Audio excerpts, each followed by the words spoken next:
everybody, Roger and James here from the DisKingdom Podcast. In this episode, we're going to be talking about Star Wars movies and should they be released at Christmas. We are literally just a few weeks away from Solo, a Star Wars story, being released in cinemas. Was it May 24th, May 25th? And it's been an odd one because it doesn't feel like it's gaining a lot of momentum. It feels like it's kind of slid behind kind of Infinity War. It's too close to that, and generally the buzz around this movie doesn't seem to be doing. And is it just because it's a summer movie? Is it too... I personally feel it's too close to the release of Last Jedi, because when I remember saying at work about going to see the new Star Wars movie next month, and they were like, no, it just came out. And it's like, that's the general public's view, is the Star Wars movie, it's only coming out on Blu-ray like this week. That's how over here, that's how new this movie is. So that's one side of things. I think it's too close to it. What do you think? Well, there's the other side of it too, which is now it's too far away from Episode 9, because we already have heard that Episode 9 will be coming out December 2019 rather than May 2019. So now, in addition to having Last Jedi and Solo only 5 months apart, we now have, I'm not going to do the math in my head, but like 14 or so months, more closer to 17 or 18. A year and a half between Solo and Episode 9, which is the opposite.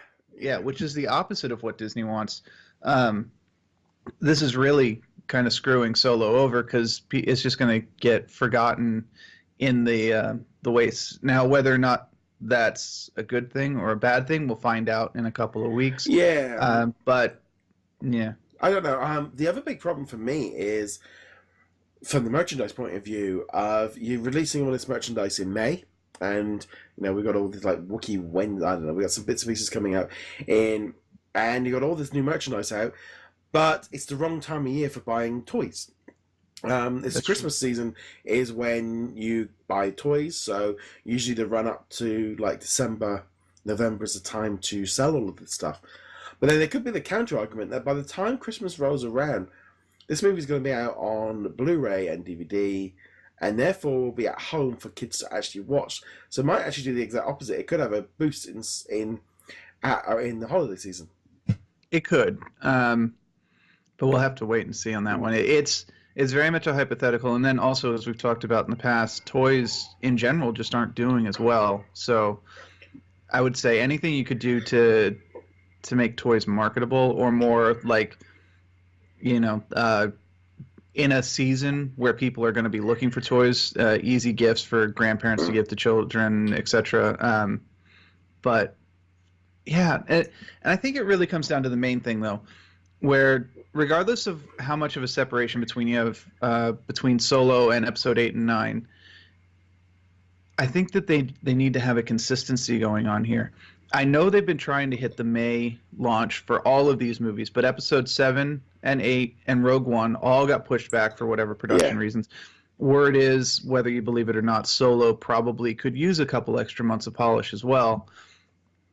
And it just seems to me that rather than keep doing this May, oh no, we're pushing back to December, they should just be, we're doing December. December is now Star Wars. You can expect a Star Wars movie right after Thanksgiving here in the States, or very beginning of December, and that's just consistent, and then it becomes an annual thing that you can plan around.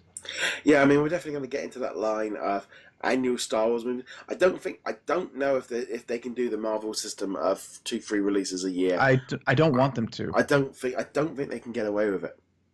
Honestly, I mean, we're already kind of pushing it with Marvel this year. We've got 3, not even counting the Fox properties. We've just got 3 Marvel movies this year, and that's the superhero fatigue is very much kicking in. And I would not be surprised if after Infinity Wars Part 1 and 2, or whatever Part 2 is going to be called, after the Phase 3 ends, if we didn't see a massive drop-off in attendance, unless Marvel can prove that you need to keep going to see these movies, because this is the culmination of like 10 years of storytelling, and people are ready to be done with it too.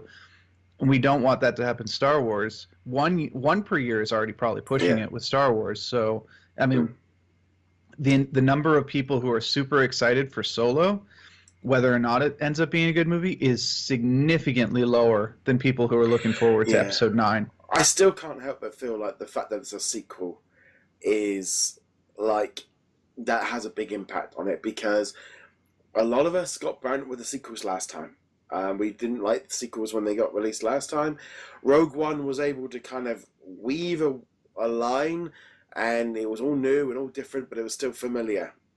And then we've got the big after effects of The Last Jedi, which has just muddied the water to a lot of upset fans and stuff. I think a lot of that is because the movie didn't go where they expected it to, rather than where it was going. And I think that, with Solo, we know they're going to make it. We know that. And they're going to do the Kelso run. We know they're going to do that. But we don't know much else. And also based on what we've seen from the one trailer that we've gotten so far, which is kind of problematic too, considering it's coming out in a couple weeks, not counting TV spots, of course. But the style of Solo is very similar to Episode 7 and 8, whereas Rogue One did a very good job of mimicking A New Hope style. Yeah. Yes, the graphics were flashier and the tech was obviously updated, but the sets looked like they could have come from A New Hope. The armor and the weapons were all very much set in that timeline, whereas what we've seen from Solo so far actually looks like it's from the new timeline rather than the original timeline. Yeah, because it needs to be really like prequels, though. Yeah, it really does,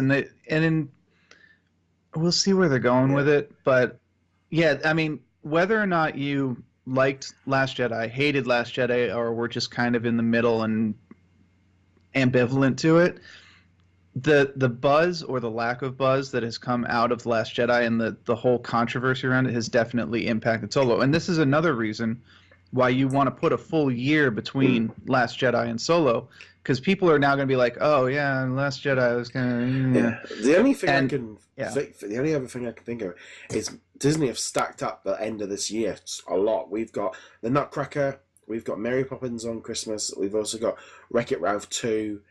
That's a strong ending to the last 6 weeks of the season, and I'm wondering if they just realised there's just too much competition for themselves to go. And also, I mean, I would have liked to see it, and maybe a bit later in the year, but I can't. That's why I'm wondering whether or not they're just looking at their advertising and going, we were already stacked at that time.